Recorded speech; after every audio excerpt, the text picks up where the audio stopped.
ප්‍රශ්නයක් කෙවල තියෙනවා. කේන්දර කියන එක ගැන මොනවා හරි කියන්න කියලා. මොකක් කියන්නද ඉතින් කේන්දරය ගැන කියන්න තියෙන ඒකේ කොටු 12ක් තියෙනවා. ඊළඟට ඒක අස්සේ වෙනම ගියක් හදාගෙන රාහුව ඉන්නවා. පොඩි පැල්කිටියක් හදාගෙන සෙනසුරක් තියෙනවා. ඉතින් පැල්කිටියේ ඉඳලා වුණත් මාලිගාවේ ඉන්න කෙනාටත් එයා බැල මිහිල්නවලු. හිංවතුනි උපන් සත්වයා හොඳ දේ කළොත් හොඳ විපාක විඳිනවා, නරක දේ කළොත් නරක විපාක විඳිනවා කියන බුද්ධ වචනේ ප්‍රතික්ෂේප වෙනවා කේන්දර සරණ ගිය ගමන්. ඇයි කේන්දරේ සරණ ගිය ගමන් එයා ජීවිතේ ඉරණම හොයන්නේ කේන්දරෙන්. ජීවිතේ ඉරණම හොයන්නේ කේන්දරෙන්.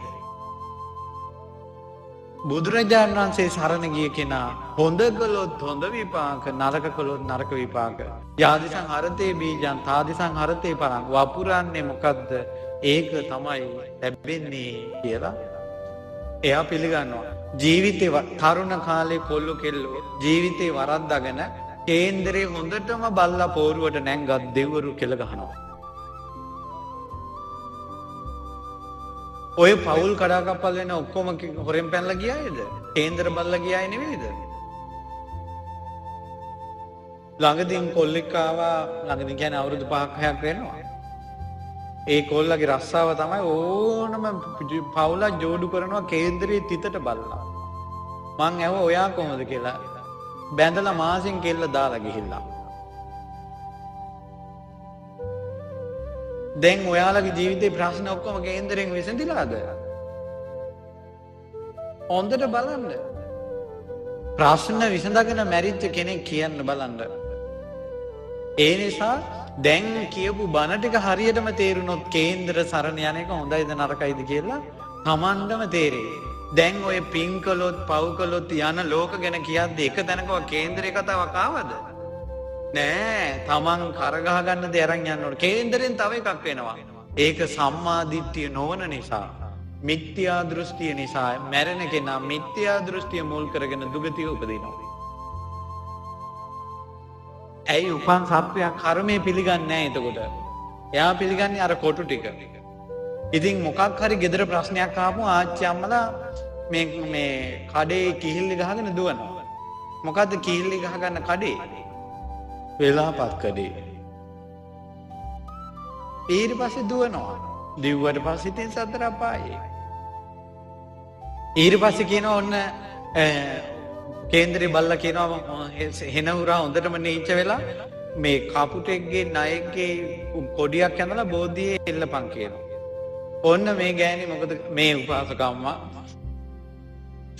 උපාසකම්මා ඉතින් හතර පොයිද සිල් ගන්න උපාසකම්මා දුවගෙන කපුටෙකුයි මේකයි අරන් ගිහිල්ලා ඔන්න බෝධීන් වහන්සේගේ අත් එල්ලුණා ගැට ගහන්න. අත් ගැඩුණා.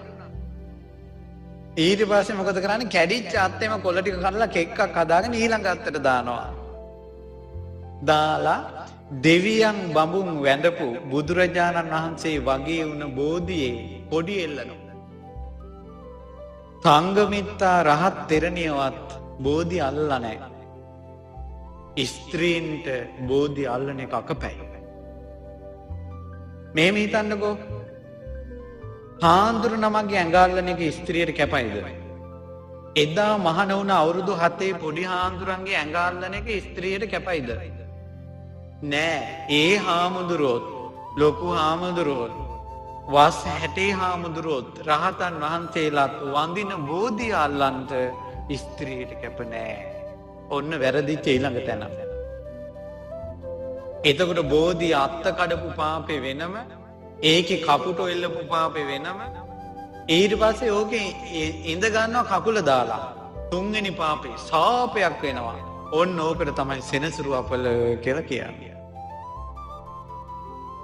නිරේ උපදින ඔය වගේ අය. නිරේ උපදිනවා. ඔය වගේ කොඩි එල්ලපු. මොකද්ද කොඩි එල්ලිලා අම්මලා චීත්ත මහනවනේ. චීත්ත මහනවට ඉතුරු වෙන රෙදි කෑලි ඉතුරු කරනවා. එකතු කරනවා අර ත්‍රිකෝණ විදියට. පොඩි එකාට ජංගිය මහනකොට ඒකේ කෑල්ලකුත් ඉතුරු කර ගන්නවා. සමහර උපාසකම්මලගේ යට සායේ බෝඩරෙත් එක්ක එල්ලනවා අර කොඩියේ. එල්ලලා දෙවියන් බඹුන් වදින බෝධි එල්ලනවා. ඒ වගේ අගෞරව කළා නිරේ උපදිනවා.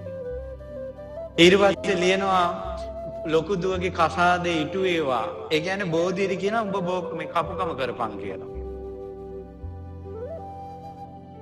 පව් ටොං ගානක් රැස් කරගන්නවා මේ කේන්ද්‍ර කේස් එක නිසා.